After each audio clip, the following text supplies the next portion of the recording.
Hello student. Now today we will discuss upon question related to working with function. आप लोगों का chapter number 3 जो working with function है वो already जो है वो कंप्लीट हो चुका है। तो कंप्लीट करने के बाद मैं कुछ क्वेश्चन आंसर पे अभी मैं आप लोगों के साथ डिस्कस करूंगा ताकि वो चीज़ें आपको एक तरीके से रिवीजन भी हो जाए और उन चीज़ों को आप समझ भी पाए कि अभी तक आप लोगों ने क्या वर्किंग विथ फंक्शन में आप लोगों ने स्टडी किया है या आपने पढ़ा है। ठीक है, तो सबसे पहले हम लोग बात करते हैं identify the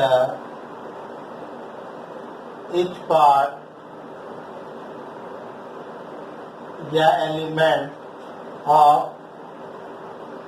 user define function. ठीक, तो यूजर डिफाइन फंक्शन वगैरह जब हम लोग क्रिएट करते हैं, जब हम लोग बनाते हैं तो उसमें हम लोग ये देखने की कोशिश करते हैं कि उसमें कौन कौन से पार्ट या एलिमेंट हैं जिसके बारे में आपको पता होना जरूरी है।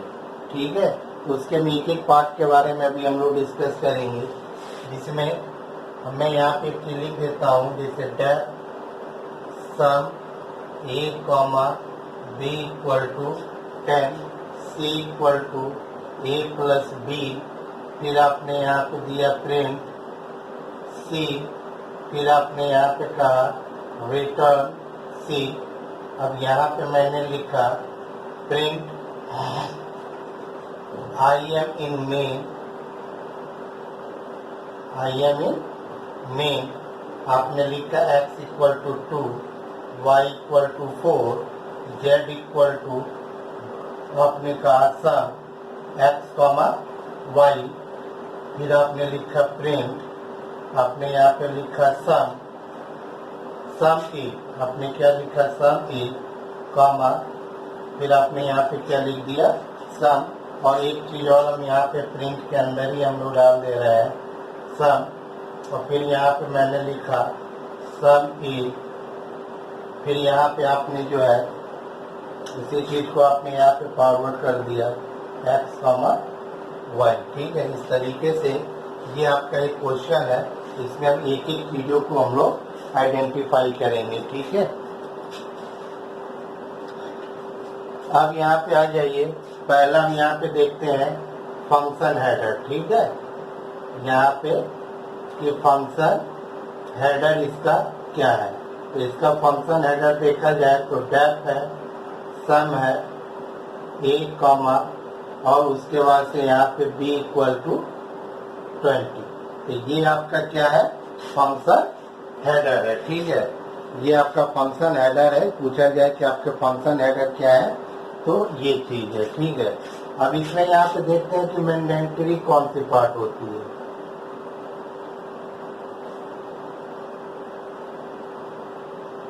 मैंडेटरी पार्ट, ठीक है, तो पहला तो ये तो आपका डेप्थ तो होगा ही, ये वाला पार्ट आपका होगा ही। फंक्शन का जो नाम है ये भी आपका क्या है, मैंडेटरी होता है। ठीक है, यानी ये देना जरूरी होता है। ठीक है, और ये वाला जो आर्गुमेंट वाला जो पार्ट होता है वो आपका ऑप्शनल होता है, वो आप दे भी सकते हैं और नहीं दे सकते हैं। और यहाँ पे ये चीज याद रखिएगा कि कोलन होना चाहिए, जहाँ पे आप फंक्शन को डिफाइन कर रहे हैं, फंक्शन की बॉडी वगैरह जो आप लिख रहे हैं, वहाँ पे आपका क्या होना चाहिए, आपका कोलन होना चाहिए। तो ये आपके जो है मैंडेटरी पार्ट है, यानी ये आपका इसेंशियल पार्ट है, ये आपको देना होगा। अगर ये आप नहीं देंगे तो फिर ये आपका काम नहीं करेगा, यानी डेफ कीवर्ड के द्वारा ये, फिर ये सम और ये। ठीक है, अब इसमें जो है तीसरा पार्ट हम लोग देखते हैं पैरामीटर। क्या देखते हैं पैरामीटर। ठीक है, तो जहाँ पे कॉल फंक्शन का जब बात होता है तो उसको हम लोग क्या कहते हैं, फॉर्मल पैरामीटर भी कहते हैं, और इसको आप लोग जो है फॉर्मल आर्गुमेंट भी कह सकते हैं। इसको हम लोग क्या कह सकते हैं, एक्चुअल आर्गुमेंट भी आप लोग यहाँ पे कह सकते हैं। ठीक है, तो अगर यहाँ पे देखा जाए कि तो ये जो आपका पैरामीटर क्या है, यानी कि फॉर्मल पैरामीटर क्या है, यहाँ पे ए और बी है। यहाँ पे दो पैरामीटर हैं जो कि कॉल फंक्शन के अंदर जो भी जो है इसके अंदर जो वो पैरामीटर या आर्गुमेंट होता है वो आप उसको फॉर्मल पैरामीटर कह सकते हैं या फॉर्मल आर्गुमेंट आप कह सकते हैं। ठीक है, अब इसमें देखा जाए कि क्या कोई डिफॉल्ट भी है, डिफॉल्ट पैरामीटर भी है। तो यहाँ पे हम कहेंगे कि ये तो डिफॉल्ट पैरामीटर आपका क्या है, यहाँ पे बी है। डिफॉल्ट का मतलब ये होता है कि अगर वो वैल्यू अगर सप्लाई अगर नहीं की जाती है तो उस केस में क्या करता है, जो उसकी जो डिफॉल्ट वैल्यू है वो उसको ले लेता है। ठीक है, तो ये आपका हो गया डिफॉल्ट पैरामीटर। ठीक है, अब इसी में आ जाइए, अब हम लोग बात कर लेते हैं लोकल स्कोप। आप लोगों ने लोकल और ग्लोबल पढ़ा होगा। तो लोकल स्कोप वो होते हैं जो कि किसी फंक्शन के अंदर या किसी कॉल फंक्शन की बॉडी के अंदर जितने भी जो वेरिएबल आपके डिक्लेयर किए जाते हैं उन सब की जो लाइफ होती है वो आपकी क्या होती है, लोकल होती है, उसी ब्लॉक के अंदर ही होती है। ठीक है, अब यहाँ पे हम लोग क्या करेंगे, अच्छा ग्लोबल स्कोप देखते हैं कि ग्लोबल स्कोप कौन कौन सा है। तो ग्लोबल वेरिएबल या ग्लोबल स्कोप उसको कहा जाता है कि जो कि किसी फंक्शन के कि किसी मेन के अंदर या सबसे टॉप यहाँ पे जो अगर डिक्लेयर किया जाएगा वो या तो ग्लोबल होगा या मेन के अंदर। तो यहाँ पे देखा जाए एक्स है, वाई है और ये आपका क्या है, ये आपका जेड है। ठीक है, ये क्लियर समझ में। अब यहाँ पे देखिए, अब यहाँ पे देखा जाए कि बॉडी ऑफ फंक्शन क्या है, बॉडी ऑफ फंक्शन यानी बॉडी ऑफ फंक्शन यानी कि जो फंक्शन जो हम लोग यानी जिसको हम लोग कॉल फंक्शन कहते हैं, जो कि जिसको बुलाया जाता है कॉलर के द्वारा। ठीक है, तो यहाँ पे बॉडी ऑफ फंक्शन चलिए हम लिख दे रहे हैं C = A + B है, प्रिंट C है और फिर आपका क्या है यहाँ पे रिटर्न C है। तो इसको हम लोग क्या कहते हैं, बॉडी ऑफ फंक्शन हम लोग कहते हैं। ठीक है, यानी कि यहाँ पे ये फंक्शन की बॉडी है जहाँ पे ये हम लोगों ने किया है। ठीक है, अब यहाँ पे देखा जाए कॉलिंग फंक्शन कौन सा है, कॉलिंग या कॉलर फंक्शन, कॉलर फंक्शन। तो यहाँ पे दो है। फर्स्ट आपका z = सम x, y। तो ये आपका एक जो है आपका कॉलर हो गया, जो कि आपका फंक्शन क्या होता है, रीयूजेबिलिटी और प्रोग्राम कोड होता है। इसको आप जितनी बार चाहे उतनी बार उसको कॉल कर सकते हैं। तो इस केस में क्या होगा कि फंक्शन सम को कॉल किया जाएगा तो ये x और y यहाँ पे ये चला जाएगा। ठीक है, और यहाँ से जो भी रिटर्न होगा वो कहाँ चला जाएगा, z नाम के वेरिएबल में। सॉरी, यहाँ पे क्या आएगा, z आएगा। ठीक है, और अगर आप चाहते हैं कि नहीं डायरेक्ट जो आउटपुट जो आपका जो आ रहा है, तो डायरेक्ट जो आपका जो आउटपुट जो आ रहा है उसको अगर आप चाहते हैं कि नहीं सीधे प्रिंट में दे दिया जाए, तो यहाँ पे जो है दूसरा स्टेटमेंट और है जिसको हम लोग कहते हैं प्रिंट। और यहाँ पे हमने क्या कह दिया, सम की, और यहाँ पे आपने क्या दे दिया, सम और x, y। ठीक है, तो ये इतने पार्ट होते हैं जिसको हम लोग क्या कहते हैं कि ये आपके फंक्शन के जो पार्ट होते हैं। ठीक है, तो ये सब क्वेश्चन वगैरह में आता है या दे दिया जाता है, पूछा जाता है कि बताइए कि फंक्शन कौन सा है, क्या है। तो ये सारा चीज़ है। ठीक है, इसको आप लोग देख लीजिए, फिर मैं इसको रिमूव कर दूंगा। फिर हम लोग इसी में कोई और भी चीज़ें हम लोग देखते हैं कि किस टाइप के क्वेश्चन जो है आपके बोर्ड में आएंगे, उस पर भी कुछ डिस्कस कर लेंगे। ठीक है, ठीक, अब मैं इसको हटा दे रहा हूँ। ठीक है, ठीक है, इसको मैं अब यहाँ से हटा दूंगा। ठीक है,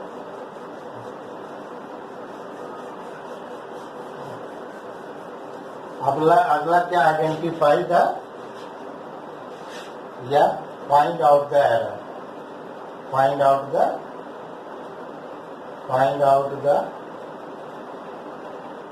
एरर। यानी कि प्रोग्राम कोड दे दिया जाता है, प्रोग्राम नीचे लिख दिया जाता है, प्रोग्राम का कुछ पार्ट लिख दिया जाता है और कहा जाता है कि आप इसमें से आइडेंटिफाई कीजिए कि कहाँ कहाँ पे ये एरर आ रही है। ठीक है, अब जैसे कि मैंने यहाँ पे लिख दिया, अब यहाँ पे मैं लिख दे रहा हूँ ताकि आप लोगों को वो चीज़ें आपको समझ में आ जाए।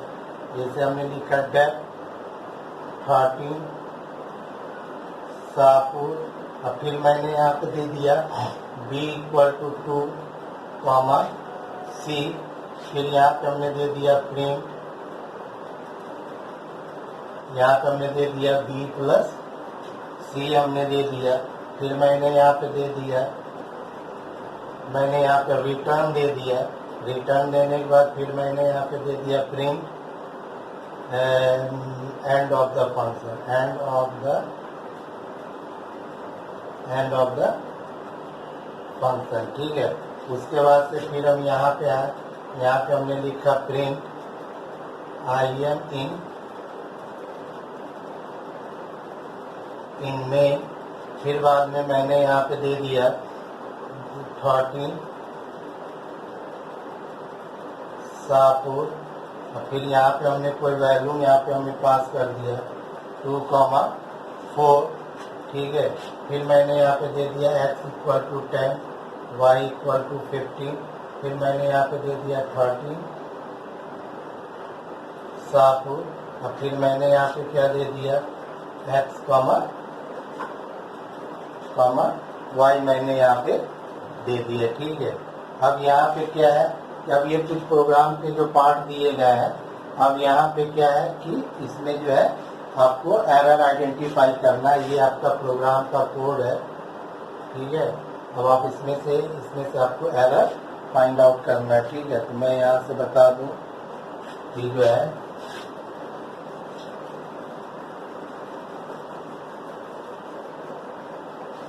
पहला लाइन आपका क्या लिखा हुआ है, हर एक लाइन को आप जो है रीड कीजिए बहुत ही ध्यान से, फिर देखिए आपने उसमें आपको क्या मिसिंग नजर आ रहा है, या आपको ऐसा क्या चीज लग रहा है कि यार ये मैंने अभी तक तो किया नहीं है, उसको आप लोग देखिए। ठीक है, तो पहला आपका क्या है DEF, तो यहाँ पे जो D जो है वो आपका क्या है कैपिटल लेटर में है, तो इसको हम लोग सही कर देते हैं। क्या होना चाहिए, ये आपका लोअर केस में होना चाहिए। क्या होना चाहिए, ये आपका लोअर केस में होना चाहिए।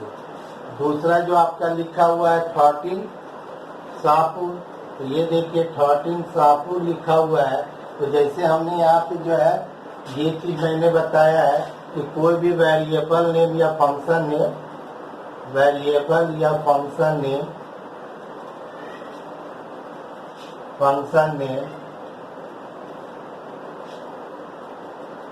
cannot started with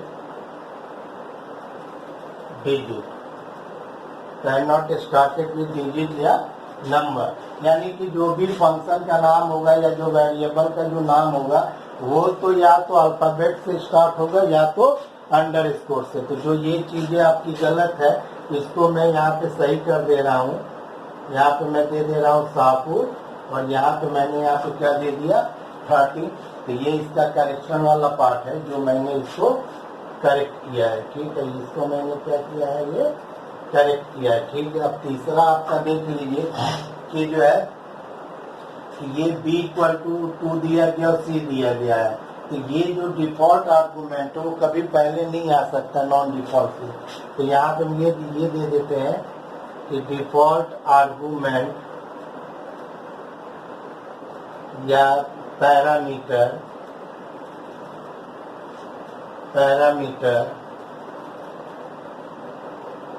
cannot come before non-default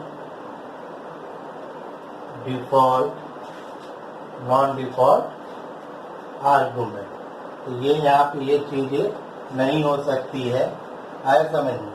तो अब इसको जो है यानी कि ये अब इसको अगर हम लोग सही तरीके से लिखें तो डेफ शाहपुर 13 C, B = 2, और यहाँ पे एक्चुअली ये भी जरा देख लीजिएगा कि यहाँ पे कोलन के अलावा ऐसा तो नहीं है कॉमा हो या डॉट हो या सेमीकोलन हो, क्योंकि यहाँ पे जो भी जब भी फंक्शन की बॉडी हम लोग लिखते हैं वहाँ पे हमेशा क्या होना चाहिए, कोलन से होना चाहिए, ठीक है, तभी ये आपका चलेगा, अदरवाइज ये यहाँ पे,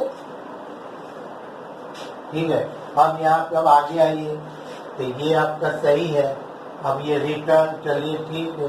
अब देखिए आपने यहाँ से रिटर्न कर दिया, तो रिटर्न का मतलब क्या होता है कि ये वापस वहाँ पे चला जाएगा जहाँ से ये कॉल हुआ था, कॉलिंग फंक्शन में वापस रिटर्न आएगा, तो इसका कोई मतलब नहीं है, ठीक है ना। इसका मतलब ये हो गया प्रिंट स्टेटमेंट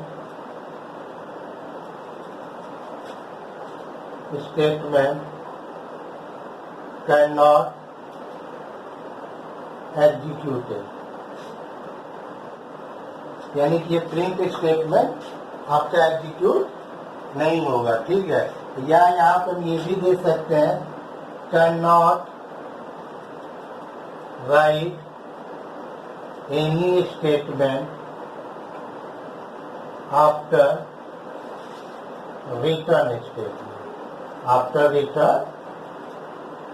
स्टेटमेंट, ठीक है। रिटर्न स्टेटमेंट के बाद आपको यहाँ पे कुछ देने की जरूरत नहीं है, ठीक है। अब ये चीज याद रखिएगा, ठीक है। अब यहाँ पे आ जाइए, एक चीज और अब यहाँ पे देख लीजिए कि आपने यहाँ रिटर्न तो कराया है, ठीक है, लेकिन ये आपका क्या है, ये आपका जो, अब आप थोड़ा सा मेन में भी आ जाइए, तो मेन में भी इसको आप लोग सही कर लीजिएगा। यहाँ पे आपको क्या लिखना पड़ेगा, शाहपुर और 2 शाहपुर 13 क्या लिखेंगे, और 2,4, ये भी सही है, इसको भी थोड़ा सा सही कर दीजिएगा। यहाँ पे क्या लिख दीजिएगा, शाहपुर 13 x,y, ठीक है। देखिए यहाँ पे रिटर्न कराने का कोई मतलब नहीं है, यहाँ पे देखिए ये प्लेन रिटर्न है, ठीक है। अगर आप गलती से भी अगर आप ये लिखते हैं प्रिंट, यहाँ पे लिखते हैं सम ए, और यहाँ पे अगर आप यहाँ पे देते हैं शाहपुर, क्या देते हैं, शाहपुर 13 20,30, ठीक है। अगर आप ये देंगे तो यहाँ पे जो है ना, यहाँ पे ये सम इज, एक्चुअली ये प्लेन रिटर्न है, तो यहाँ पे आउटपुट ये देगा, यहाँ पे देगा सम इज नन, क्या देगा, सम इज नन। ये थोड़ा सा आप लोग देख लीजिएगा कि अगर प्रिंट अगर करा रहे हैं और यहाँ पे प्लेन रिटर्न स्टेटमेंट है, यहाँ पे जैसे कि यहाँ पे कुछ दिया नहीं है कि ए रिटर्न होगा कि बी रिटर्न होगा कि सी रिटर्न होगा, उसको देख लीजिएगा। और अगर आप इस तरीके से दे रहे हैं, थोड़ा सा देख लीजिए आप लोग, जैसे कि हमने कहा कि, और यहाँ पे हमने दिया शाहपुर 13 50 और 100 105 कुछ भी दिया, और अगर आपने यहाँ पे कहा प्रिंट की, ठीक, एक्चुअली यहाँ से कुछ रिटर्न नहीं आ रहा है, तो यहाँ पे नन आएगा, क्या आएगा आपका, नन आएगा। तो ये चीज आप देख लीजिएगा कि प्लेन रिटर्न स्टेटमेंट है कि रिटर्न स्टेटमेंट के बाद कुछ रिटर्न है कि नहीं। अगर प्लेन होगा तो नन आएगा, और इसके साथ अगर कोई वेरिएबल एक्सप्रेशन या वैल्यू होगी तो वो वैल्यू यहाँ पे जाएगी, ठीक है। तो ये चीजें जो है आप लोग को समझनी है, ठीक है। तो इस तरीके से अब क्या होगा कि अब आप जो है एक एरर वगैरह का भी प्रोग्राम आता है, इसमें क्या बहुत ही केयरफुली जो है जो भी प्रोग्राम के जो कोड या ब्लॉक या स्टेटमेंट दिए गए हैं उसको 1 बाय 1 रीड कीजिए, और वहाँ पे देखिए कि आपको कौन सा स्टेटमेंट है जो आपको सही नहीं लग रहा है, ठीक है, ताकि जो है उसको आप लोग देख सके, ठीक। तो ये चीज आ गया, ठीक है। अब यहाँ पे देख लीजिए कुछ और हम यहाँ पे बता दे रहे हैं ताकि जो है आप लोग को समझ में आ जाए, ठीक है। तो अब यहाँ पे दे रहा है, अब हम जो है ये आपका सेकंड था आइडेंटिफाई द एरर, और ये सारा चीज, ठीक है। तो इसको जो है जो भी अभी हम आप लोग को असाइनमेंट वगैरह देंगे जो को आप बैठ के करेंगे, वो भी चीज़ें आपकी क्लियर हो जाएगी। बाकी अगर जो चीज़ें क्लियर नहीं होगी तो उसको आप नोट डाउन कर लीजिएगा, जब भी जो है आपका जो है डाउट सेशन की जो क्लासेस होंगी उसमें वो चीज़ें आप लोग को बता दी जाएगी, ठीक है। अब यहाँ पे इसको मैं हटा दे रहा हूँ,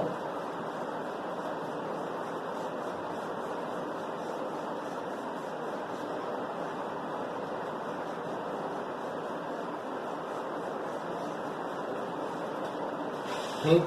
अब यहाँ पे दे देते हैं फाइंड आउट द एरर, क्या दे दें, sorry find out the output, ठीक है, फाइंड आउट द आउटपुट, ठीक है। अब यहाँ पे देख लीजिए, मैंने यहाँ पे लिखा डेफ, और यहाँ पे जैसे कि फंक्शन का नाम जो है हम यहाँ पे लिख दे रहे हैं ताकि आप लोग को, यहाँ पे हमने दे दिया डबल, यहाँ पे हमने दे दिया एम, फिर हमने यहाँ पे दे दिया for x in range LEN len m, और फिर यहाँ पे मैंने ये दे दिया लेंथ ऑफ एम, ठीक है। यहाँ पे हमने दे दिया mx equal to mx plus 5, mx equal to mx plus 5। फिर यहाँ पे हमने दे दिया प्रिंट एम, यहाँ पे आगे फॉर के लूप प्रिंट एम और ID ऑफ एम, ठीक। अब यहाँ पे हम आ जाते हैं, यहाँ पे लिख दिया प्रिंट IM इन मीन, ठीक। और यहाँ पे हम दे रहे हैं P इक्वल टू 3 4 5 7 जो है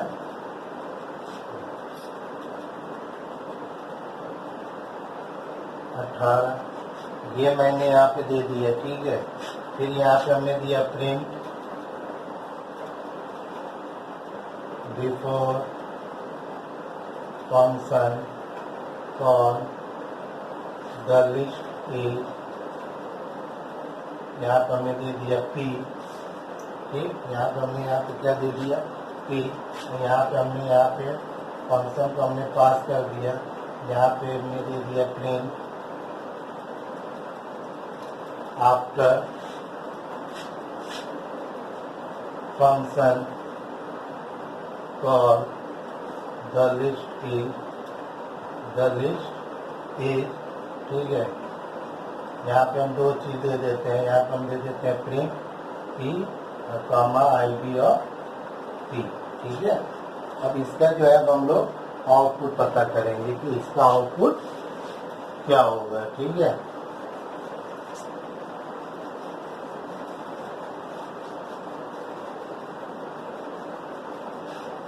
ठीक, तो आप ये मान के चलिए कि जो है ये सब ग्लोबल में आपका बनता है, ये सब आपका ग्लोबल में बनेगा। तो जैसे यहाँ पे 3 होगा, यहाँ पे 4 होगा, यहाँ पे 5 7 5 7 18, इस तरीके से सब अपना बना हुआ होगा, ठीक है। ठीक है, अब यहीं पे आपकी एक लिस्ट भी बनी हुई होगी, यहाँ पे आपकी क्या बनी होगी, वो लिस्ट बनी होगी, ठीक है। तो मान के चलिए ये जो लिस्ट जो आपका जो बना हुआ है, यहाँ पे यही चीज हम यहाँ शायद आप लोग को दिखाई न दे। मान लीजिए ये लिस्ट बना होगा, ये लिस्ट मान के चलिए कि आपका जो है 2500 पे बना है, कितने बना है 2500 पे ये बना हुआ है, ठीक है। तो अब इसी तरीके से यहाँ पे ये मान लीजिए 1000 है, ये 2000 है, ये 3000 है, ये 4000 है, ये 5000 है, ठीक है। तो ये चीज आपकी हो गई। अब यहाँ पे देखिए, अब हम इसका आउटपुट लिख रहे हैं, क्या लिख रहे हैं यहाँ पे, ये हम आपका आउटपुट लिख रहे हैं। तो पहले आपका क्या आएगा, IM इन में, ठीक। अब यहाँ पे देखिए 3 4 5 7 8, ठीक है। तो ये लिस्ट बना है, तो लिस्ट का नाम है P है 500, इसमें 3 4, तो इस तरीके से ये जो है, ये आपका जो 2500, ये जो है आपका जो ये जो लिस्ट आपका बना हुआ है, इसी में एक एक एलिमेंट आपका बनता चला जाएगा, ठीक है। इसी तरीके से यहाँ पे क्या होगा कि ये मान के चलिए ये आपका लिस्ट है 2500, यहाँ पे एक एक एलिमेंट बनता चला जाएगा, ठीक है। तो ये देखिए एक एक एलिमेंट आपका बनेगा। अब इसे मान लीजिए कि यहाँ पे क्या है, 1000 है, यहाँ पे आपका क्या है 2000 है, ये 3000 है, ये आपका 4000 है, ये आपका क्या है 5000 है, ठीक है। अब इसी पे देखिए एक आपका क्या बना, लोकल बना, तो ये देखिए P है, तो P का एड्रेस कितना है 2500, ठीक है। तो यही P, एक मिनट, यहाँ तक चलिए ये आ गया, ठीक है। फिर यहाँ पे लिखेगा ये before function call the list is, list मतलब P मतलब 2500, तो 2500 का ये जो भी वैल्यू है ये बता देगा 3, 4, 5, 7 और 18, ये आपका बता देगा। P को पास किया जा रहा है तो लोकल में यहाँ पे क्या बनेगा, ये लोकल इन्वायरमेंट यहाँ पे P बनेगा, सॉरी P नहीं बनेगा, M बनेगा। क्या बनेगा, ये M बनेगा। तो यहाँ पे भी जो M आएगा वो कितने पे आएगा, वो 2500 पे आएगा। यहाँ पे क्या आएगा, वो 2500 पे आएगा। ठीक है, ऊपर चला गया, यहाँ लोकल में एक आपका x बन गया, लोकल आपका क्या बन गया, ये x इन रेंज लेंथ। तो लेंथ का मतलब 1, 2, 3, 4, 5, इसकी लेंथ 5 है। तो यानी कि यहाँ पे जब ये x इन रेंज, यहाँ पे कितना आ जाएगा, लैन m की वैल्यू कितनी हो जाएगी, यहाँ पे जो लैन और यहाँ पे m लिखा हुआ है इसकी वैल्यू कितनी हो जाएगी, 5। तो जाहिर सी बात है कि ये जो x जो है वो 0 to 4 चलेगा। कितना चलेगा, वो एक वो कम करता है। ठीक है, तो mx तो यानी कि m का मतलब हो गया 2500। 2500 का ये आपका 0 एलिमेंट है, ये 1 है, ये 2 है, ये 3 है, 4 है। तो कह रहा है कि उसकी वैल्यू को क्या करे, वो 5 वो जोड़ दे, यानी 1000 में 3 है, 3 में जो है जुड़ेगा तो कितना हो जाएगा, ये आपका 8 हो जाएगा। ठीक है, तो यानी कि 8 इसको कहीं ना कहीं इसको स्टोर कर देगा। ये मान लिया कि ये 6000 पे है, तो यहाँ पे अब ये किसको पॉइंट करेगा, ये 6000। फिर ये आगे जाएगा यहाँ से, तो फिर अगली वैल्यू कितना उठाएगा, 4 पे 5 जोड़ेगा तो कितना हो जाएगा, वो 9। ये मान के चलिए 7000 है। तो इसी तरीके से यहाँ पे ये वैल्यू जो है चेंज होती चली जाएगी। 5 है तो 5 का ये 10, ये मान लीजिए 8000 है। तो यहाँ पे जो 3000 की जगह पे कितना आ जाएगा, ये 8000, 9000, इस तरीके से ये यहाँ पे चेंज होगा। ठीक है, यहाँ पे क्या रहा, प्रिंट m, तो प्रिंट m अब ये उठाएगा 6000, 7000, 8000, 9000, जितना भी है वो आपका उठाएगा। तो यहाँ पे क्या प्रिंट करेगा, ये जो है यहाँ पे 8, 9, 5 में 10, 12, 18, 5, 23। ठीक है, अब ये यहाँ पे और IDM कितना हो जाएगा, 2500। यानी कि मतलब कि लिस्ट की जो ID है वो आपकी कितनी है, 2500 है। ठीक है, जैसे ये यहाँ से वापस आएगा, ये आपका जो लोकल बना तो ये खत्म हो जाएगा। ठीक है, फिर यहाँ पे आएगा, तो यहाँ पे क्या लिखेगा, after function call the list की, तो लिस्ट यानी 2500, यानी 2500 तो यही है ना, 2500 यही है।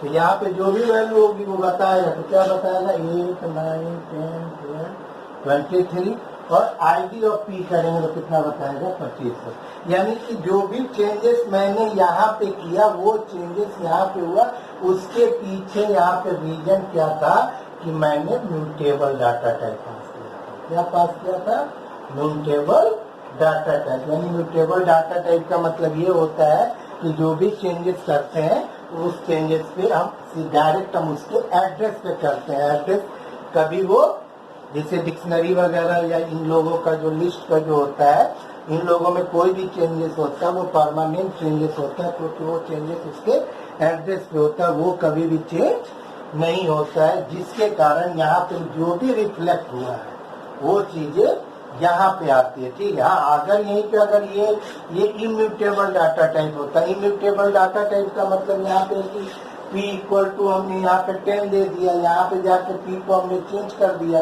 तो वो चेंजेस यहाँ पे दिखाई देगा, लेकिन यहाँ पे दिखाई नहीं देगा, क्योंकि वो हमारा क्या था, इम्यूटेबल डाटा टाइप। यानी इम्यूटेबल डाटा टाइप मतलब कि जो भी चेंजेस हम यहाँ पे करेंगे वो चेंजेस यहाँ पे दिखाई नहीं देता है, क्योंकि हर बार जब भी इम्यूटेबल डेटा टाइप की वैल्यू हम चेंज करते हैं हमेशा उसका रेफरेंस जो है, उसका एड्रेस वो चेंज होता है। जैसे कि 3000 है, अभी जैसे कि इसका एग्जाम्पल P इक्वल टू 3 दिया गया है, तो P जो है अभी इसको पॉइंट करेगा, यानी P जो है अभी 1000 लेगा। P इक्वल टू अगर आप 5 दोगे तो अब जो है P जो है इसको नहीं पॉइंट करके ये 3000 को पॉइंट करेगा।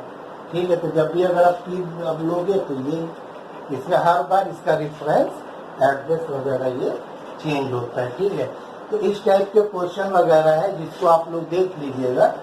ठीक है, ताकि जो है आप लोग को, और बाकी फ्लो ऑफ कंट्रोल वगैरह भी आप लोग देख लीजिएगा ताकि जो आप लोग को समझ। ठीक है, ओके, थैंक यू।